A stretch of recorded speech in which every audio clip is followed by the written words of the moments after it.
We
haven't started yet. I'm just trying to make sure everything's working.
Morning, do you already have the answer?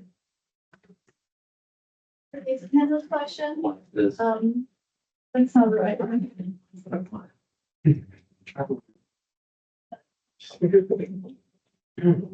Thank you.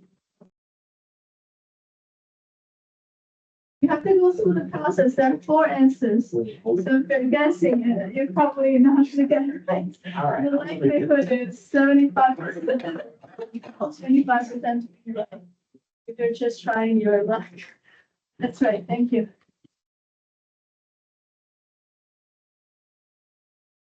We've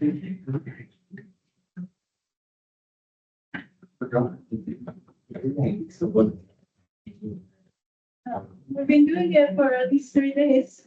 I keep forgetting.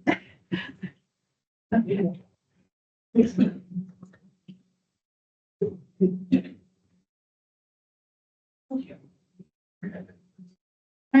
I can try to start it.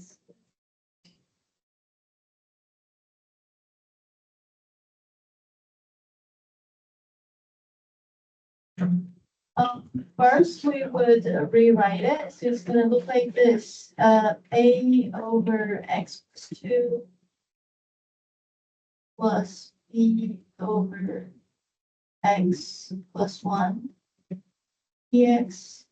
This denominator ought to equal 1. So you can see if we know the number for a and b, the answer would look like this: would be a and natural log x plus 2 absolute value plus b and then natural absolute value x plus 1.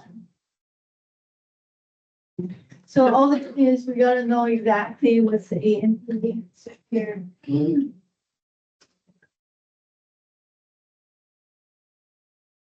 So this has to equal to this.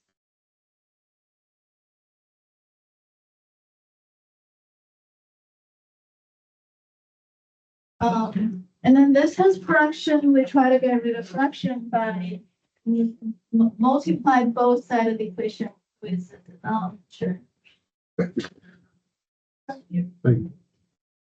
If we multiply both sides of the equation by the denominator, the left side would be 2x, right side would be this fraction multiplied this multiplication, the x plus 2 will cancel, then you have x plus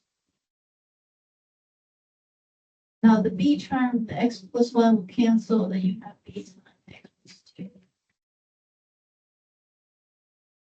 And from there, we were to use special value and figure out what's exactly a and b.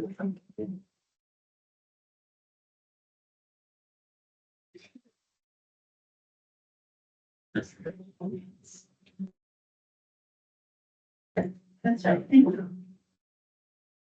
Thank you. Oh, great. That's great. Okay.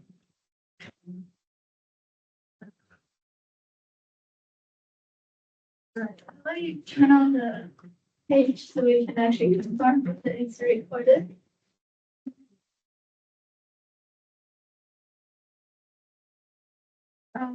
Yeah. This is what goes screen there. Okay.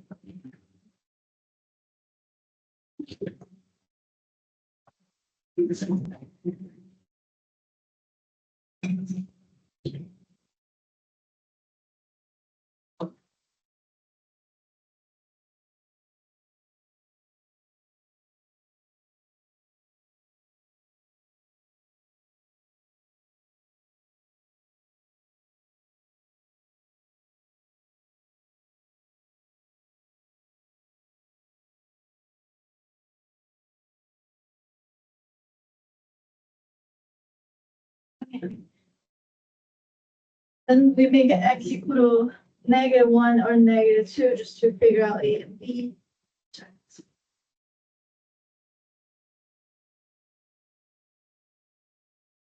Let's see, A and B. You can see they all roughly have the same.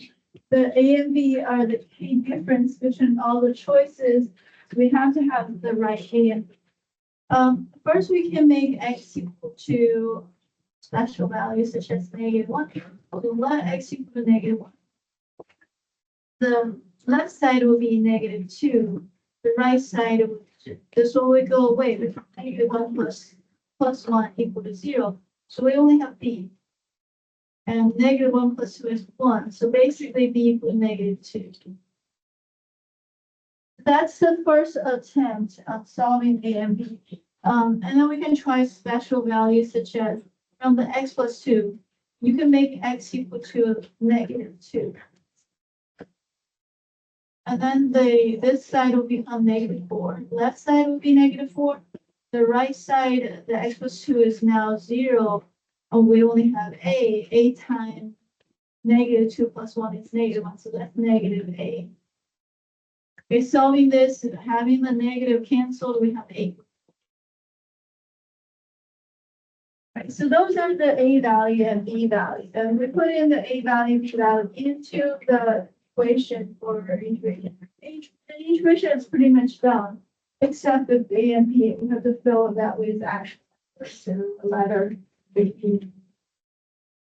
And that's normally how I do it. I just want to have the whole structure ready and then fill in the appropriate number just so I have the answer. The answers are almost ready.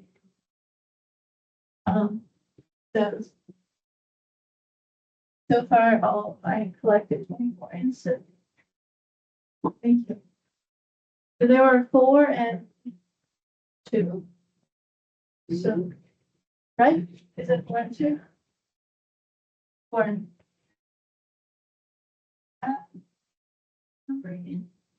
Yeah, 4 and -2 is 4 and -2 is actually.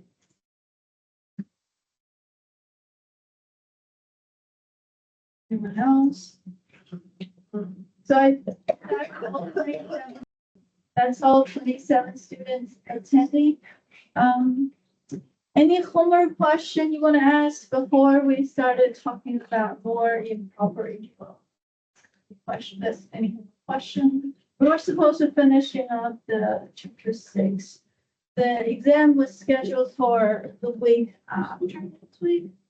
We should kind of have a plan where we're approaching the end of chapter 6 as a discussion class. See the schedule. The other day, you guys mentioned it, so I changed it to September 5, which is next Thursday. Yeah. So right now it's the 29th. See, I was trying to. Did I not change that one? That's before I changed it, right? Yeah. I was gonna change it to the week after.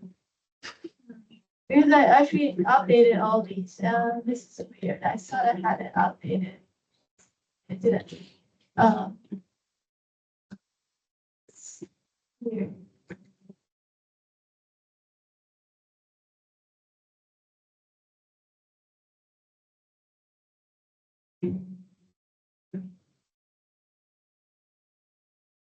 Okay, I actually have the schedule updated. This is weird. Let me see the document in OneDrive.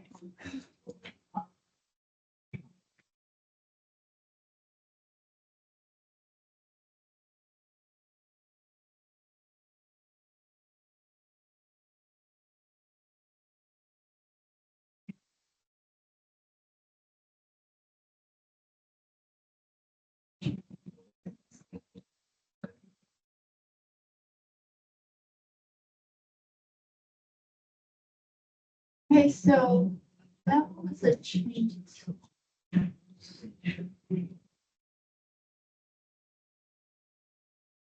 So I was gonna update this one.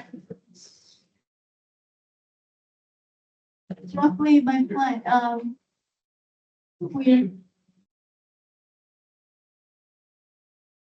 Okay, let's try to change it one more time.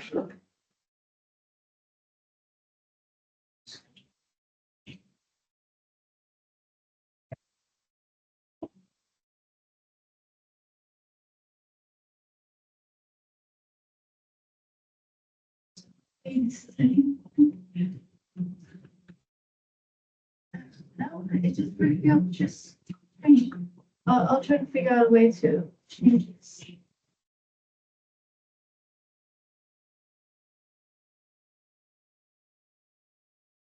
So anyway, the plan was supposed to having the exam on the 12th. And this is now, I was gonna go over more 6.6. I looked at the textbook for 6.7, it was optional. So we probably won't cover it. So section 6.515455, 6.126. That's it. That's all the material that will be on the test one. In the meantime, we're gonna try to finish possibly all the assignments. And then test one will just be over everything before chapter 7. Up to 6.6. That's test one. But in the meantime, as we were waiting for us to finish the assignment, finish the homework, we're probably gonna go over a little bit chapter 7. That's probably more integration, I think. Any question? We're probably gonna use integration to do something. I think that was chapter 7's purpose is solving questions using integral, such as volume, area, things. So applying integration, one question or another. So that's a plan. Do you have any question? Any question? All right. Any homework questions? Number 8. The homework question. Number 8 on the homework. 6.4, the fraction. Number 8. Yes. This one? Yes. I really did change the schedule. I don't know why the computer did it. It just wouldn't change it. I'm probably gonna go into the system and completely delete the old one. If they can't find the old one, I'm probably gonna update the new one. I don't always keep the old one up there, even though I haven't changed it. All right, but that's gonna be the plan. We're gonna have, this way we will have enough time to get ready for chapter 6 exam. And the time leading up to the exam. If you have a question, we'll talk about your question. If you don't have any question, we'll be talking about chapter 7. Since we can't pause forever. Okay, so this is a problem 8 on 6.4. You can see it's a combination. We have a degree 1, x minus 2 is a degree 1 polynomial, and x squared plus 4 is a degree 2 polynomial. So the calculation will involve two factors, two summation of two terms. They're both degree 1. There's no further terms. So first we want to make sure the format is ready. Format is right. It's just equal to. Because the first factor we're going to have a over x minus 2, and then x minus 2 has a power 1. So we only need one of this in the summation. Now this is also power 1. So therefore that we also only need one term with the denominator x squared plus 4. If we have x plus 4 squared or cubed, then we need more terms with the x plus 4. This one has a denominator of degree 2. The numerator has to be degree 1 polynomial. So it's going to be dx. Different than the degree 1 term. All right. So basically now we have a summation. This one, you can also separate them into a summation or a better plan. I remember this, when the denominator is equal to the numerator degree 1, we can do a substitution method. So we're going to try to build it in a way that is easy to solve. All right, originally I would start writing the integration, but right now let's figure out ABC, then we finish the integration. That's how the textbook does. But me, when I start doing something, I'm trying to imagine, what would be the final answer, would say. That's why I have that habit of writing it out before even solve the ABC. But this time, let's try to solve the ABC and then come back and solve, the integral. So let's figure out what's the right number for the ABC. One page just for the partial fraction decomposition. So we're gonna have, this, which is equal to. We're rewriting this into this is equal to. This is what is being factored as. On the algebra and then work on the integration. So let's try to find the ABC and come back for the integration calculation. So what we're gonna do is, remember what do we do now? What do we do now after we write it out? Multiply both sides with the denominator. So that will get rid of the fraction. Multiply both sides with x minus 2 times x squared plus 4. You then have 8 equal to. Now the right side, you have 8 times the x squared plus 4 plus b times bx plus c times x minus 2. Okay, so we would always try to use special value to solve some of the coefficient. It will make the other number easier to solve. So what do we do first? What special value we should try first? 2. So we will make x equal to 2 because that way we get rid of everything here. Bx plus c times, if x equal to 2, it will be 0. So x equal to 2. Then this is 0. The whole thing is 0 because it's multiplication. So then we have this 8 is equal to 8 times 2 squared plus 4. That's 8. Right, and all the other stuff are all 0. So we now have 8 equal to 8 times 8. So obviously 8 equal to 1. That's A solved. All right. Then immediately after you solve for A, you can replace that one by 1. Okay, and then we just need to solve B and C. So it gradually gets more and more visible of all these numbers. What do we do next? Solve B and C.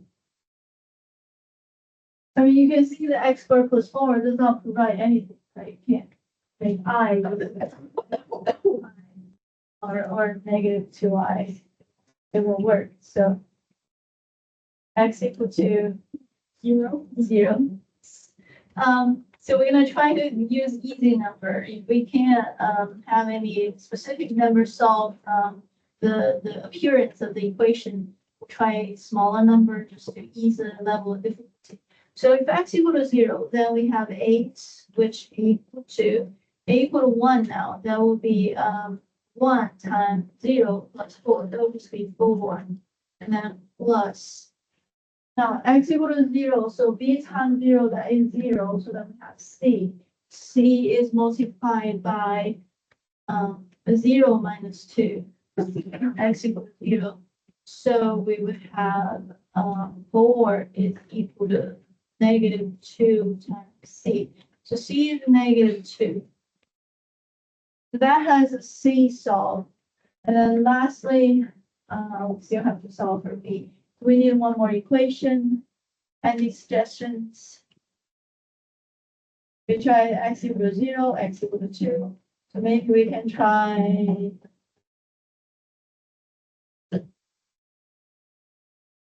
Any suggestions? Any other x value that we can try? I mean, the equation is supposed to left side equal to right side, no matter what's x value. 1. Okay. So let's make x equal to 1. If x equal to 1, we still have 8 on the left side. And that was 1, so then you have 5a but a equal to 1, so that basically equals 5. And then b, we don't, we're solving b. So b times 1 is b, that minus 2. C is negative 2 minus 2. And then we have 1 minus 2. So we're gonna try to be careful about it. We gotta plug in the a, plug in the c, and then plug in the x equal to 1 for the entire equation. Many of the letters are being replaced, and not the coefficient or variable are being replaced, and then now we have this. One more space to solve. So, B. Space. Now we have 8 is equal to 5 plus, it's actually negative 1, right? Negative b minus 2. If we just 1 minus 2 is negative 1. So then 8 is equal to 5 minus b plus 2. So 8 is equal to 7 minus b.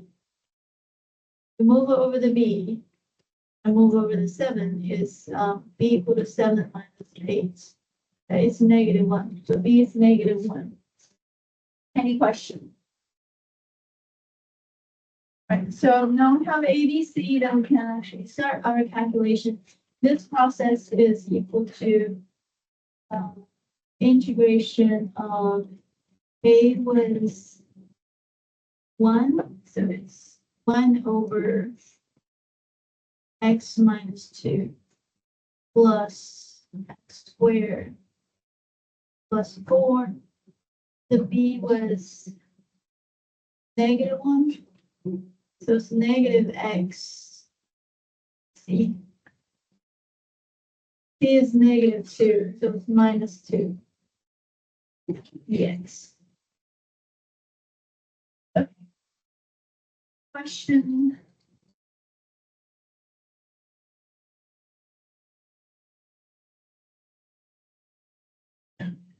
So now we can have a plan. We can write this integration into a summation of zero integration, and we can solve it one by one. So this is equal to, we're moving base. Let's look, maybe more space. Okay. So this is equal to. The first one is no problem. That one we can easily integrate into natural log of x minus 2. The second one is going to be negative integration of x over x squared plus 4 dx, and then negative 2 integration of 1 over x squared plus 4. Dx. We actually solved this two separately. This one, for 1 over x squared plus 4, you have to do a tangent substitution, right? So actually put 2 times tangent theta. That's that one. This one, you will do a new substitution because derivative of x squared plus 4 is 2x. So that could be part of the derivative. So we solve them. Now, normally we would immediately write the answer, but the solution part actually involves the substitution. Okay. We okay so far? So let's look at the calculation. Now, I'll calculate it by itself instead of have it plotted. Right, so the first integration is integration of x over x squared plus 4. This is one of the questions we solved in 5.5 substitution method. What you solve is you put x squared plus 4, and then derivative of this would be a degree 1. So du would be 2x dx. And that means that x dx, which is something we need to substitute to the original, that's x dx. In the original integration, we need to substitute it, and it's equal to 1 over 2 du. So all these components applied, we have 1 over 2 integration du or 1 over u du. Right, so the u equal to x squared plus 4, that's that denominator u, x dx equal to 1 over u, so the 1 over 1/2 u, 1/2 goes outside, that's the u part. That's the substitution method. So for this one, our answer to the question will equal to 1/2 natural log of u. Let's see, but then the u equal to x squared plus 4, so it's 1/2 natural log of x squared plus 4. And I finished that part. The other parts is how do we integrate, right, how do we integrate 1 over x squared plus 4? So you can see having an x or x in the numerator, they're different. So the 1 over x squared plus 4 dx. And you can see a small change to the numerator causes a big change in the whole process of solving it. Now, because we don't have that x, we can no longer use substitution method. So as you're going to think about what's special about this thing, you have a square plus another square. So this is kind of the reason why a trig substitution will help, because it will change the dynamic of the question.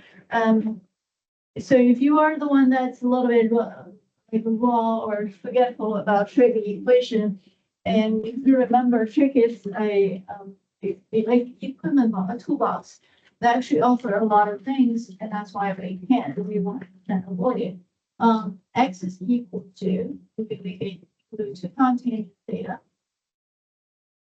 The reason that we do this, because this way the x squared would be 4 times, would equal to 4 times tangent square theta. And then the x squared plus 4 will be easier than x squared plus 4 would equal to 4 tangent square theta plus 4.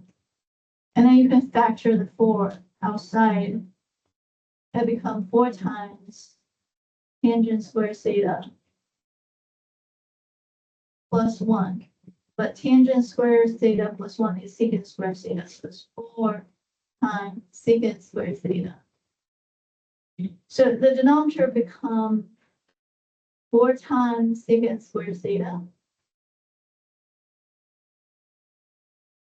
That's the denominator. That's what we switch out the denominator because the x squared plus 4 now have a newer representation. But then go back to the dx, because x equal to tangent theta, you now still have to find out what's dx exactly.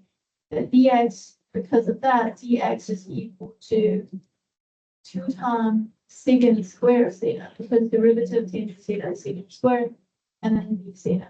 And that's what we're going to use to substitute the dx.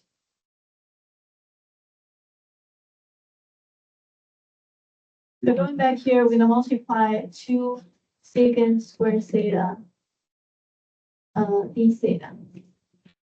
All right. With that, we realize the secant square will cancel the secant square. The 2 will cancel 4. It's 1/2 of.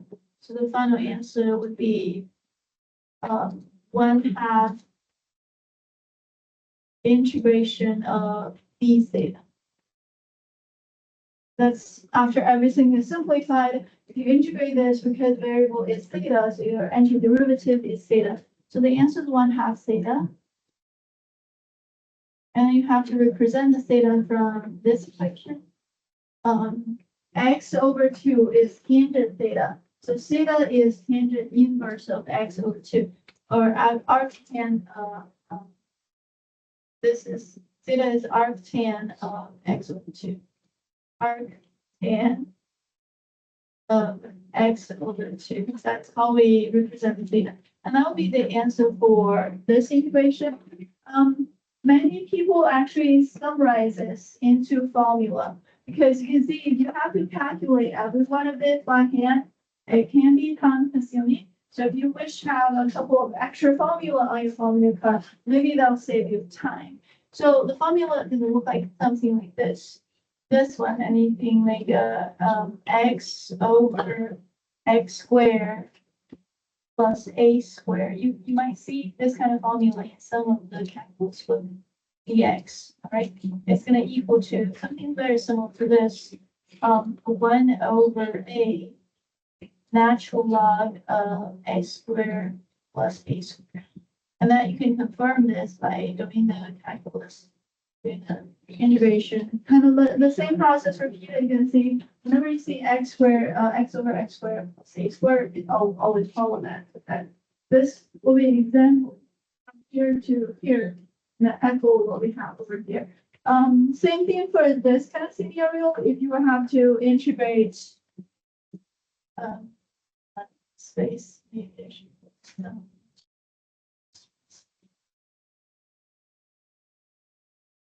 Right, another formula that you can write is, what if you got integration of 1 over x squared plus another square plus another number, then it would equal to, you can see they have very similar format. You're gonna have 1 over a also, but it's gonna be arctan of x over a.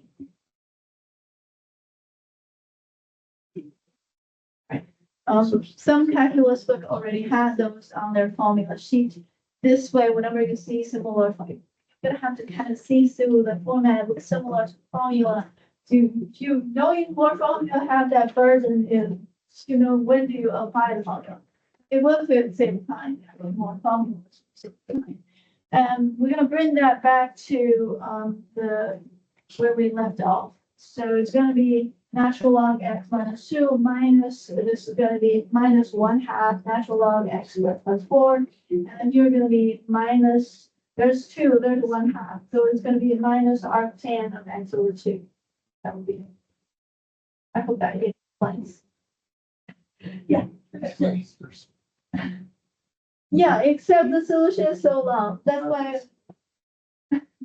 I said if we kind of put out formula for some of the special integration, the more format you can identify that's applicable to a formula, then the less time consuming.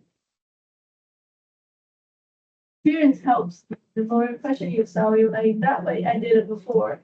That looks similar to what I did before, and then you're gonna save time. But the less experienced we are, the more time consuming per question. Any other questions on this one?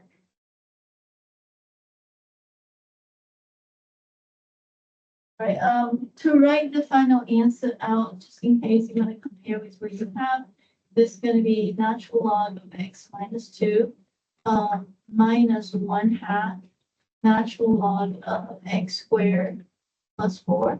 You can find the derivative of this to see if it's exactly that.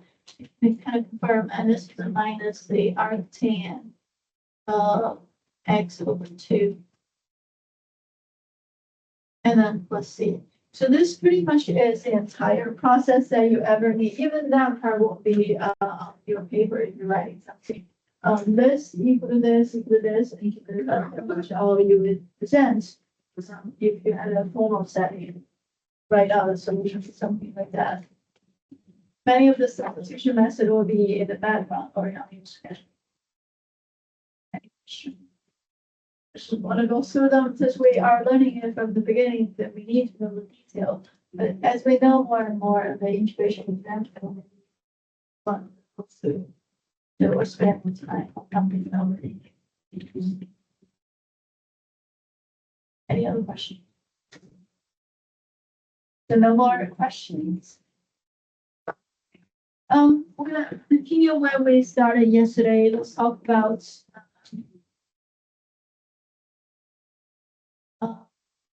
let's talk about the 26. Right, we already have some integration formula. And now we have some integration technique. So 6.6 deal with improper integral. But in some time, integration is necessary for some not so regular integration. And we're identifying them and calling them improper integral. That was the example compare that, we want to be able to integrate from 0 to infinity of the 1 plus x squared. Right, so this is the definition. The improper integral is in the context of trying to compare with the proper integral. The original integration definition is integrated from between two finite bounds, a and b. The integration limit should be a finite number, as we were originally defining the indefinite integral. And also our function is supposed to be finite between a and b, f of x are not supposed to equal infinity at any of those values between a and b. That was a requirement. But so now we're relaxing those requirements. We're saying that if a and b is infinity, sometimes you may still want to calculate that, except you're calling it improper integral. Or if f of x is infinity or goes out really, really big, small, when without boundary between a and b, maybe sometimes you can still calculate it. Maybe it's not infinity. In some example, it's infinity. The example, and we want to be able to study them. And again, we're calling that scenario a improper. So in this section, we'll deal with that some of the different scenario we want to see how can we handle them. All right, so we're going to use limit to study them. See, we're going to go back to Calc 1 when we're studying limit calculation. So if f of x is continuous from a to infinity, now we're going to define the integration of f(x) from a to infinity by the limit now. So if you want to study how to integrate from a to infinity, first you will study how to integrate from a to b, where b goes to infinity. So you're going to study the finite integration, give it a formula. And then in that formula, you probably have b as your variable. Then you make b goes to infinity, calculate the value. So this is now being defined as in a function that's defined by integration. I'm going to come back to it. And many times our special function is being called a function defined by integration. One of the very popular functions, which was in the textbook, that is section 6.7. Section 6.7 deal with function, a special function that's being defined as integral. So f of x is equal to this integration. And then can we find derivative? Can we find the integration of it? Can we find some special calculation of it? One of the special function is error function. So how do you calculate the error? But we're not going through, I'm not going to try to cover 6.7 because it's past time. But if you're interested, you can read about the error function. It's 6.7. So anyway, another situation is what if you want to integrate from negative infinity to a value? In that case, in the initial stage will be less study when you have a finite integration with it. You integrate from a to b. Once you have some understanding of it, then you make a go to negative infinity. You have a finite integration value or finite integration function, and then you can find the limit value of that function. That's the plan, right? So, and that's kind of the way to handle many of the mathematical questions. If you want to find out what's going on at infinity, the initial stage is not go about the infinity. You make it finite, and then you make that finite boundary get bigger and bigger and bigger, and you can start seeing the tendency when the boundary goes to infinity. So we deal with that's the plan. Deal with a harder question, starting with a simple question. Make that simple question slightly harder and harder, and then you can start seeing where everything's going by trying different. So to always try a problem, approach a problem, move an angle, and then you can study the new perspective. The last scenario is what if we want to find the limit from negative infinity to positive infinity of a value? Normally, we pick a middle point, and that middle point very commonly is 0. All right, so you can pick a value like integrate from a to c, and then a goes to negative infinity. In this case, since a goes to negative infinity, c probably could be 0. Or you can study c to b, b goes to infinity, or then c again, be 0. Since you are going to negative infinity to positive infinity, and then you have to pass through 0. So I would do that. But if it's convenient, you can also choose 1 or pick any number that didn't cause a lot of problem in your analysis. Right, so those are a couple of scenarios. So overall, the idea is if you have to have infinity involved in your integration limit, make it finite first, and then let it go to infinity. That's just a theory. And this is the thing, if you are dealing with the infinity and then you have to face the fact sometime the limit exists and sometimes the limit does not exist. So we have a special name for that kind of situation. If the limit exists, we call it converge. If the limit does not exist, we call it diverge. So there are two separate scenarios. We say the improper integral is converge if the corresponding limit exists. Otherwise, we say diverge. And we do that a lot in calculus. Later, we have a summation, and we're adding infinite many number. If that infinite many number adds up to a finite number, we say it converge. If those infinite many numbers, since there are so many, it end up being too large or undefined and cannot be calculated, we call it diverge. So whenever situations like that, we use those two terms. So it echoes the limit notion, and whenever we need the limit to anything, diverge and converge will come up. All right, let's look at examples. So this is a couple of scenarios. Some of them have a finite number, some of them do not. Let's start with question number 1. And we are trying to find area below 1 over x squared between 1 to infinity.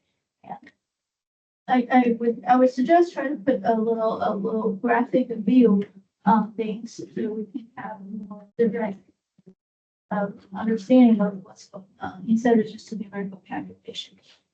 So the first one would be we're calculating this limit, this integration. So according to the plan, we'll go from 1 to b.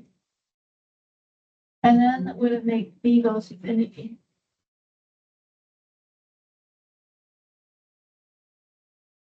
Right, that was the plan, at least when I first introduced it. But I eventually will work with infinity more directly, but since we're going about at first, we're trying to follow the definition. So we're gonna try to integrate from 1 to b, a number b, and then we're gonna make that in b go to infinity. Even though it looks weird, but what our plan is, really calculating area below the curve of y equal to. You show the picture. Okay, we're gonna have to graph y equal to 1 over x squared. So I'll graph it as this. All right, so we are trying to graph it, and we are trying to find area below this curve between 1 to infinity, 1 to infinity. So we want x to be bigger than 1 because x is larger. Right, you can see after you put boundary on it, and the graphing only graph from 1 to infinity, and we're gonna find the area. See, it needs to be manageable, and after 6, the area is so small, we almost look like 0, right? And if you try to count the area, that's 1. I mean, remember 1 squared, that's not 1. This is a 1, right? This is a 1 squared, right? 1 by 1. Are you able to see the picture? So that's 1 by 1. So that area below, that's the larger part of it, and it's less than 1. And you can see that's even smaller, and that's smaller. And pick up those pieces, you fill those gaps to get a 1. I doubt it actually fill a 1. So it looks like the area below this curve is so small. I kind of see that it would be finite. Are you okay there? So, well, sometimes the look of things does not agree with the theory, does not agree with the calculation. So let's do the calculation. Let's calculate the finite one. You integrate from 1 to b, 1 over x squared.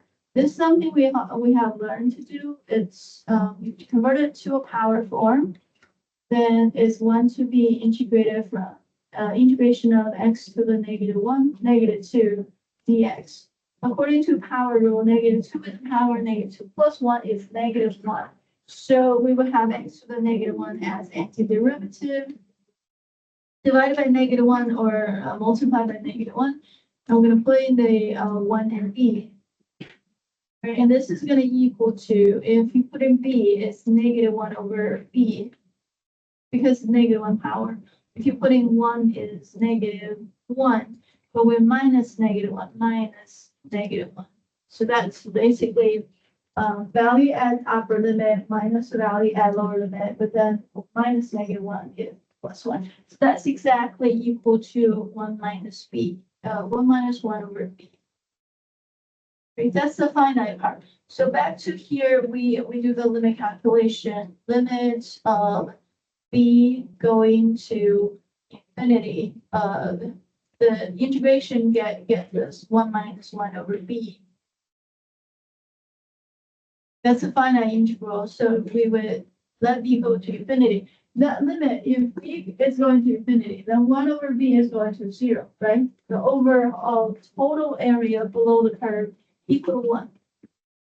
Okay, so kind of agree with our visual perspective of things. It looks like everything together is, to me, it looks like it's less than 1 because I don't see anything below, like after the 6 or 8, but they're still there. They're not 0 because 1 over x squared never touches 0, so you still have positive value, really small positive value along the entire line. It's actually an infinity length, but it's actually a finite area. And in a way, it's kind of completing with our perspective. This has something that infinite long and maybe it's infinite large, but it's not. So, any question? So the first example is showing that if we are integrating this, if we're integrating 1 to infinity of this, the answer to this integration is actually a positive one. So that's the first example. In our second example, since I'm a little bit out of space and separating, let's calculate what if it's 1 over x. Move it over here. So if we were to integrate 1 to infinity of 1 over x dx. This one actually is different, and you can see if we don't have x, we have x. Like this. Now, what happened there? You can visually see that they're larger, they're much larger. We can still see that this is a 1 by 1. This is a 1, but then you can piece out some over. I believe it went above 1, and then it gets all the one after that. They're still visibly a substantial area that we're adding. Turned out this one is infinity. So let's go through the actual calculation to prove it. First, this is also a limit calculation. We're integrate from 1 to b for 1 over x dx. And then after we got that integration down, we'll make b goes to infinity because the upper limit is supposed to go to infinity. All right, so if you integrate 1 to b, integrate 1 over x dx. But remember, what's the antiderivative if you integrate 1 over x? Natural log of x. Yes, because in this scenario, 1 to b is both positive, so we just write ln of x, since this guarantee those x values are positive. So we're going to evaluate at 1, evaluate at b. So the answer will be natural log of b minus natural log of 1. Natural log of 1 is 0, so this is just natural log of b. So that's the integration value if the upper limit is a number, positive number b. Any questions? Now it's the calculation over here. If you have that one already finished, then this is equal to limit of b go to infinity, natural log of b. Okay. If you ask what's that limit, remember, ln is this increasing function, right? If b gets bigger and bigger, ln gets bigger and bigger. For example, ln of b gets bigger, ln of 1,000, ln of 10,000, ln of 1,000,000. This is at first it slowly get bigger, but it gets quicker as the b gets bigger. So the limit for this is actually infinity. So small change of power actually has an area below the curve and so big, it's exploding, explosive, very large. And that kind of disagree with our original thoughts. Similar function do not have similar information about this one. Actually is equal to. And this equal to infinity and that equal to one. Compare them, they're very similar function. That have very different values. When you evolve infinity or limit value, things are not always agree with our perception. Any question?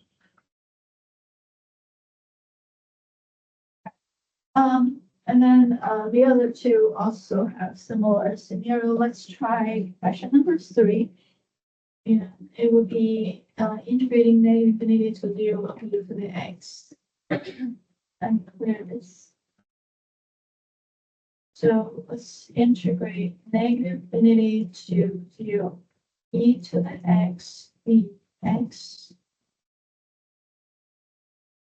Sure, letting you well. Right. So essentially, we're e to the x is a common exponential function. I hope we have some understanding of the shape that goes this way. Exponential growth, right? When you draw it, exponential function is a nice function defined on the entire number line. So if you graph it, it'll like this. I don't need decimals to describe its behavior. So as you can see, for any positive x value, this is 1, e to 0 equal to 1. For any positive x value, it actually went bigger than 1. It goes from 1 and get bigger and bigger and bigger on the right side of the x value. That's why we're not integrating from 0 to infinity, because we knew it's going to be really, really large. So we're going to integrate from negative infinity to 0. So we're integrating this smaller part of it, this area. So we're trying to determine what is the area to negative infinity and 0 over e to the x. Right. And so we can start with, again, this is going to be a limit calculation. And what's going to become is we're going to make it a to 0. And then we make a go to negative infinity. That's e to the x dx. Okay, so let's try to figure out what is the value if you integrate a to 0 on e to the x.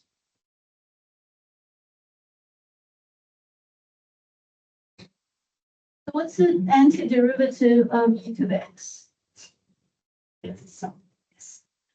So we have e to the x. Right, and then we're gonna find the value at 0, find the value at a. So it's gonna be e to 0 minus e to the a. E to 0 equal to 1, so it's gonna be 1 minus a. That's this number. And then after we get that part, we can then come back to it and say now we're gonna calculate limit of a goes to negative infinity. It's gonna be 1 minus e to the a.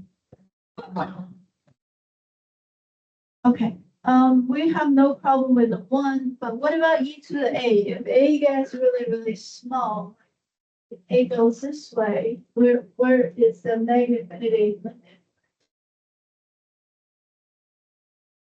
It should be a fraction. Right, so it's gonna be 1, it's e to the negative power, right? E to the negative power is really small. If it e to a negative power, then it's really 1 over a large number, so it's actually 0. Yeah, e to the a have limit of 0 when a goes to negative infinity. If it's positive infinity, it will be positive infinity, but at negative infinity is 0. So 1 minus 0 is actually equal to 1. So that total area equal to 1. And I guess we can see it to the x. We're making x to be less than 0. So we're saying this. So that total area below this curve on the negative side is also. Any question? That's calculation of integration and equal infinity. The last example is the one we begin with, except the one begin with we have zero. We start from 0 to infinity, and then we see that it's 1.57 or pi over 2 actually. But this one, we're going to integrate it from negative infinity to positive infinity, and then see. If we were to integrate negative infinity to positive infinity of 1 over 1 plus x squared dx. And we're going to separate the integration boundary from negative infinity to positive infinity is on the number line. I'm going to pick 0. So we're going to integrate, so it's going to be a summation, negative infinity to 0, 1 over 1 plus x squared dx plus 0 to infinity, 1 over x, 1 plus x squared dx. Okay, so we need to do a couple of things, and these are all going to be limit calculation. So this is going to be limit of, this is going to be a to 0, 1 over 1 plus x squared dx. And then a goes to negative infinity. Now, this is going to be another limit, which is 0 to b. Upper limit of 0 to b. They're not the same variables, so you can do better. So b goes to infinity, 1 plus x squared. So to actually do either one of these calculations, we need to know the antiderivative of 1 over plus x squared. Right. What's the antiderivative? Inverse tangent. So it would be tan inverse tangent or arctan of x. So that would be the calculation. So then we can do the same for all these calculations. So this is the limit of a goes to negative infinity, and then the antiderivative is tangent inverse. So this one is going to be tangent inverse of 0 minus tangent inverse of a. That's that first one. The second one is going to be plus limit of b going to infinity. And then we have tangent inverse of b minus tangent inverse of 0. Because you're going to evaluate the antiderivative value at the long argument and the lower limit. So that's the second little calculation. One thing we should remember, we have tangent inverse function on the calculator, so you can compute that tangent inverse of 0 is actually 0. So that's 0. That's also, this one is also 0. So we can pretty much get rid of those one, and since they're pretty much 0. So it's equal to 0. That whole thing is 0. And all we have to do is figure out what's the value of tangent inverse a if a goes to negative. It's not very obvious, but one of the things you can do, since we have negative infinity, you can use your calculator for tangent inverse of negative 1,000. And it's going to give you a pretty close enough value. I believe it was negative 2.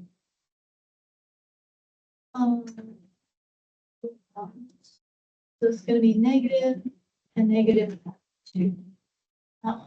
I mean, this one, tangent inverse of b, when b goes to infinity, or tangent inverse of infinity is pi over 2. So the total answer will be pi over 2 plus pi over 2. This entire calculation with you.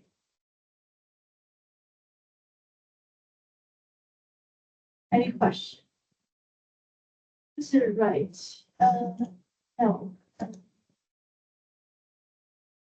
Tangent inverse.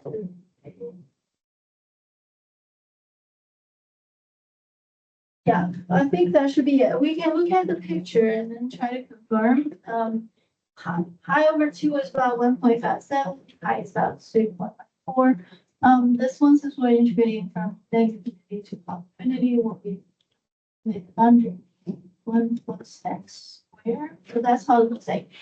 When you look at the picture below the whole graph, the function graph, this is roughly That's one, right? One, that's roughly, this one. 1 + 1 is roughly 2. But then, we can see that part definitely is slightly, if you like break them apart and then try to fill that gap. And that's enough to fill that one, so it should be at least bigger than 2. But turns out our answer is pi, which is 3.4. Much bigger, bigger than 2. Any question? So this is that example. That's. All right,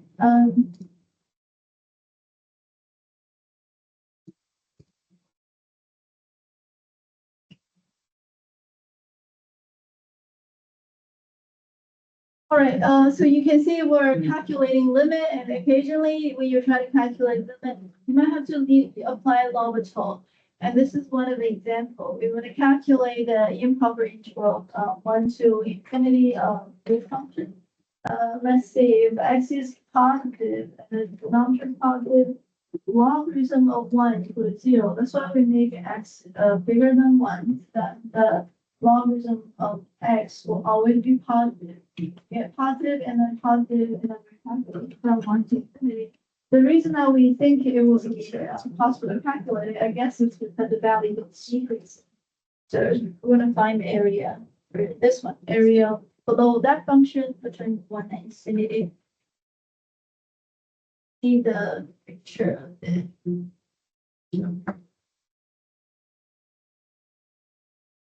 So that one is ln of x divided by x squared. There. Okay, and we are calculating the part x is bigger than. Okay, so that way we don't have any negative portion. So that's looks like a very small area to me. As far as what about the calculation?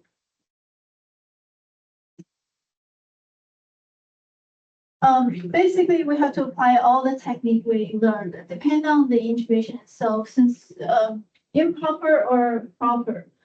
You're doing integration, definitely integral, so you would have to find nth derivative for many of the techniques that we learned before still apply.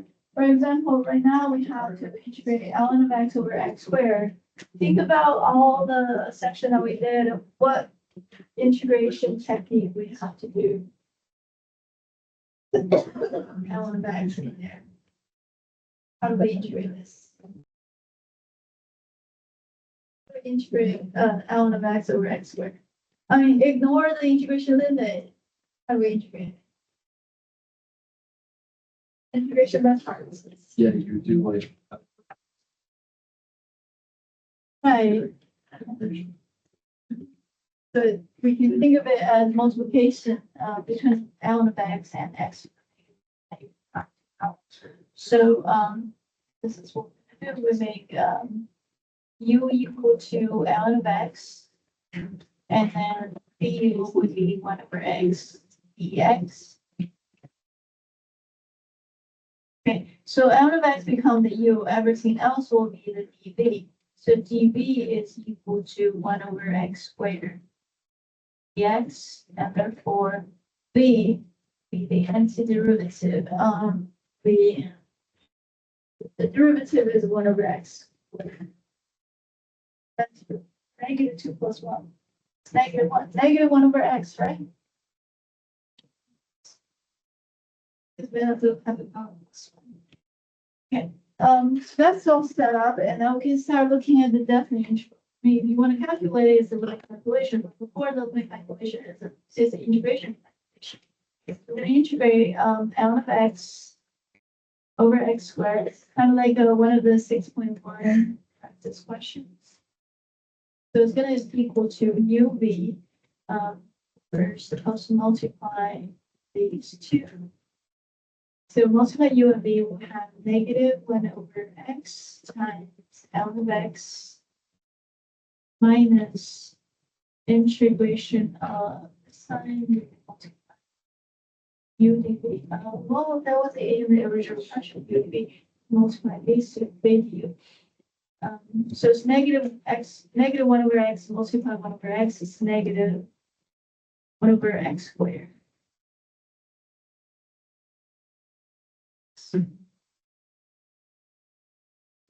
So this is equal to negative 1 over x ln of x. The interesting thing is that whenever we have the dv, we have the integrator to get the v. But then in the next process, we have to do the integration of v du.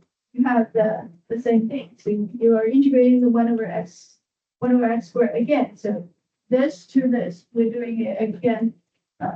So this is going to be plus integration of 1 over x squared dx. And integration of 1 over x squared dx is actually negative 1 over x. And that's the same thing as we observed over there. Same process, same integration process, do it twice. It's negative 1 over x and natural log of x. And then let's see. Right.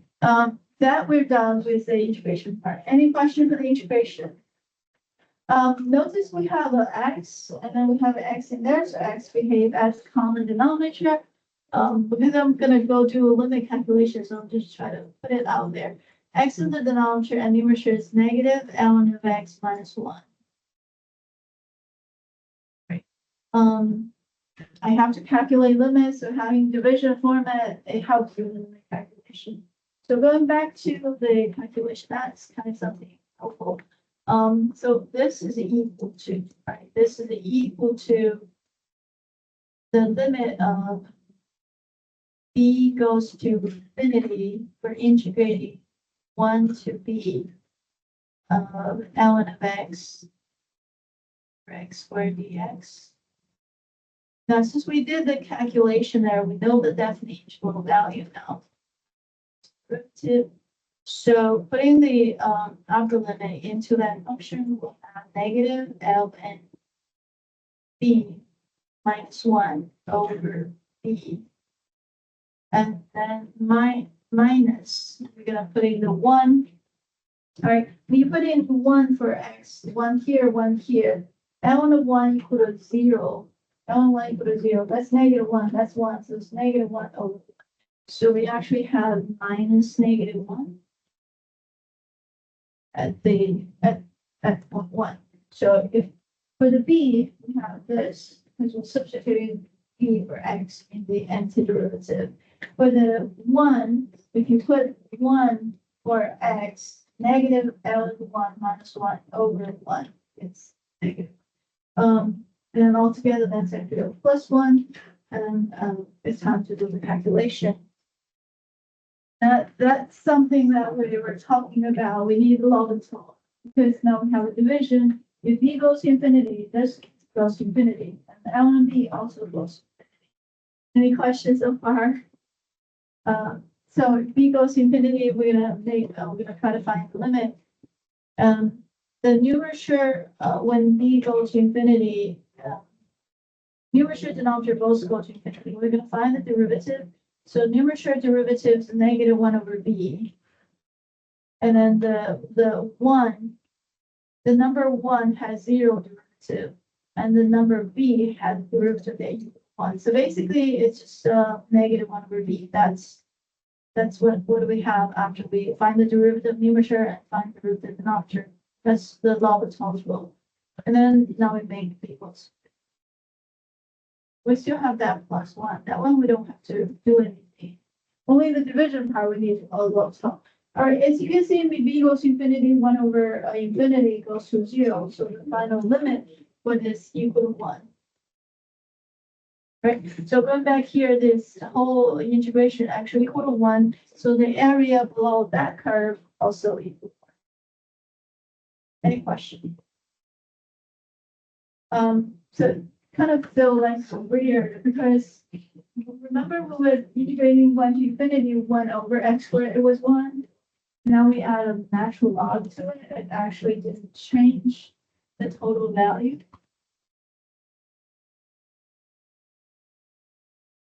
A little strange. I guess the natural log only make it a little further. Let's try to compare 1 over x squared And then if we make x to be bigger than 1, try to compare which one's bigger or small. Okay, so you can see this function, the total area below the blue curve equal to 1, and the total curve below the red curve also equal to 1.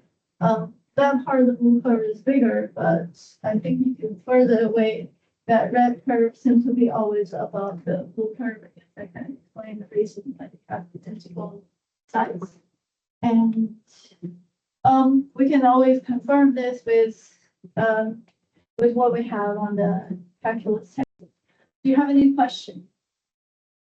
I wonder if we can see, since the calculation was okay, I wonder how it's being organized on like for a crystal format. The right way,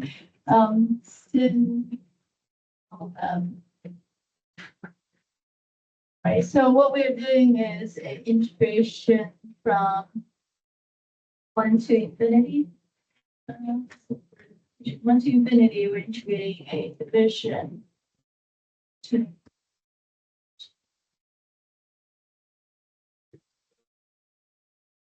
I think you can just do. okay. Natural one and where? It has to get the S natural function right here. Oh. Just want to see how it's being presented, since my presentation can be really back and forth. All right, so that will be, so the final answer is 1, so that's how it's being presented. And then you can see the process, you do an in-depth integral calculation as we did on our calculation. And then we're calculating the limit value. We're going to plug in, if you plug in infinity, this is going to be 0, that's going to be 0. If you plug in 1, and that's what we have if you plug in 1. Essentially, but that's even shorter than what we expected. Than I was expecting. Any question? This is the infinity scenario, and then there's the second part when you have a function like this. Right. What about when the function is infinity? Function infinity. In a traditional definition, well, f of x is supposed to be finite between a and b. F of x is supposed to be finite between a and b. What if f of x becomes so big, it might explode right in the middle of your integration question?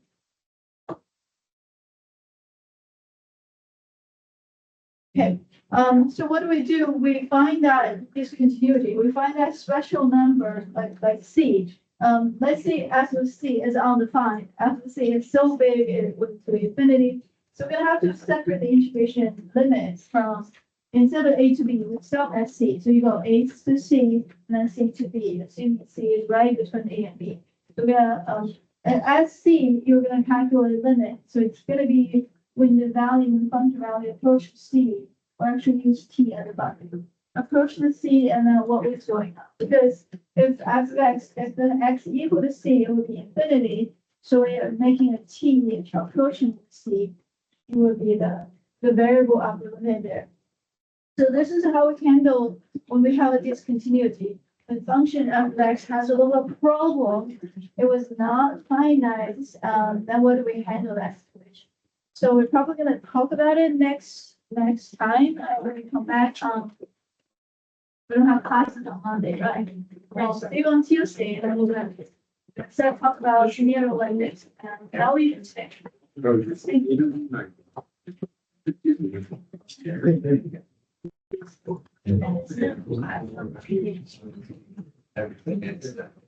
So test 1 is just going to be. Rather a few sections. Yeah. What's the last thing we're doing? How many more topics do we have? One, and that's integrated by part. That's shared configuration. So you check the page and 6 more final decision.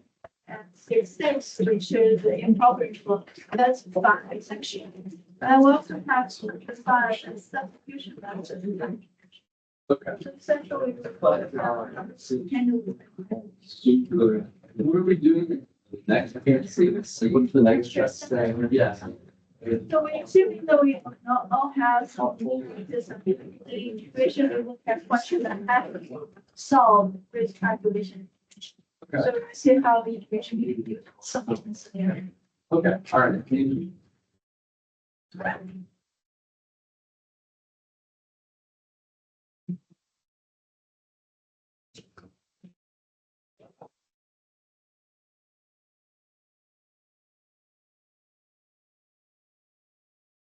Thank you. Yes.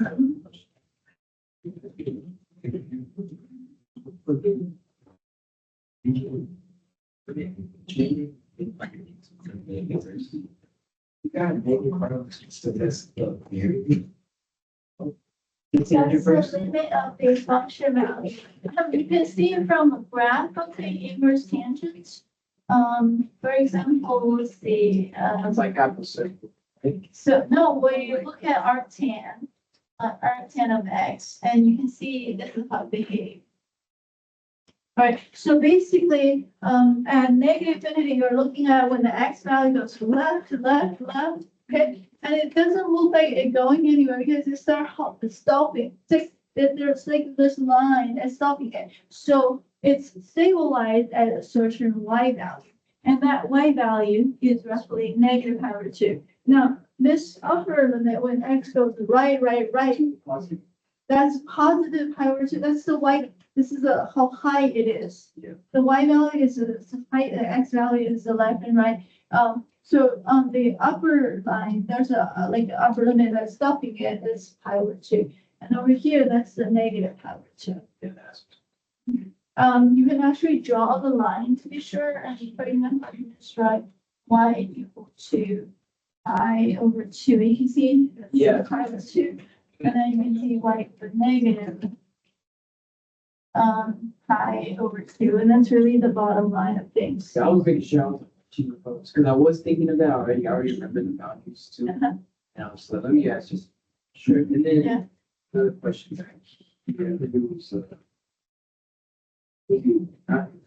So I'm beyond that price now. So for moving back in solid for ABC, why do we put X plus C separate? I see how we got A over X. Yeah, we're just trying to come up with a, so basically, you're seeing this, plus this will equal to this. Yeah. So if you're doing reverse, and so if you're adding two fractions, you have to find a common function, which will be this. Yeah. And then, when you're combining these two, you have to multiply this by this and this by this, just so you can add it together, so you can change it to a common function. Yeah, so basically, we're creating a random fraction that cover everything. I was thinking, right, why can't we just do A and A? They can't have the same number. If it's A and B, then you're missing that extra because there are scenarios that will not be covered by only have a number here. Yeah. Because if you only have a number in here, this one time that one gives you a grade one term, this one time that one. So you would not be able to cancel the things. Oh, okay, you're like, see, You have to combine the terms, eventually get rid of the which one. So if you don't have a number in here, see, that x multiplied by that x is squared. And this a times that x squared is 8x squared. But this ax squared, but cancel that x squared so that this side is a 1.